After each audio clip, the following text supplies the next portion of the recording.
Mana pergi Menteri Kejaraya? Mana pergi menteri yang menjaga kebajikan guru-guru, Menteri Pendidikan di Sabah? Bayangkan kalau kuartus guru pun atau kuartus pendidikan jalan dalam kuartus tersebut begitu sekali teruk, lagi-lagilah jalan di luar daripada kawasan tersebut. Memang terdapat banyak sekali jalan yang teruk, sehingga ada penunggang motosikal yang melalui jalan tersebut terlanggar lubang, meninggal dunia. Inikah yang dinamakan Kerajaan JRS Sabah Maju Jaya? Sedangkan kemudahan asas begini pun seolah-olah masih tinggal pada tahun 1980-an. Mana Haji Ji? Tidak ada nampak muka dia kah? Hendak pergi tengok kah ini tempat? Hendak ada arahkan si Sahirmi kah pergi tengok?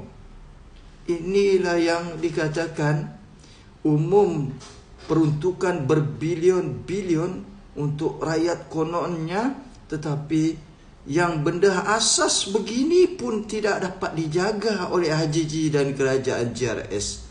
Ada hati lagi diorang mau minta tolonglah rakyat, bagi kami satu penggal lagi 5 tahun untuk jadi kerajaan. Tidak cukupkah JRS ni menerima rasuah, mengambil rasuah? Tidak cukupkah JRS ni kerajaan gagal dan lemah? Tidak cukupkah JRS ni kerajaan yang banyak ketirisan? Pandai saja dia sembang bagi bilion-bilion, bagi jutaan ringgit kepada orang Sabah. Rupa-rupanya hanya cakap temberang dan cakap kosong yang asas pun tidak dapat dijaga. Rakyat Sabah, tolonglah. Kali ini kita ubahlah kerajaan ini dalam PRN Negeri Sabah.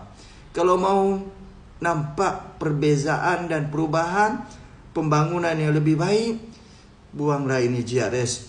Hanya pandai bercakap, berjanji tetapi tidak tunaikan. 5 tahun diorang buat apa sebenarnya? Rakyat Sabah, fikir-fikirkan.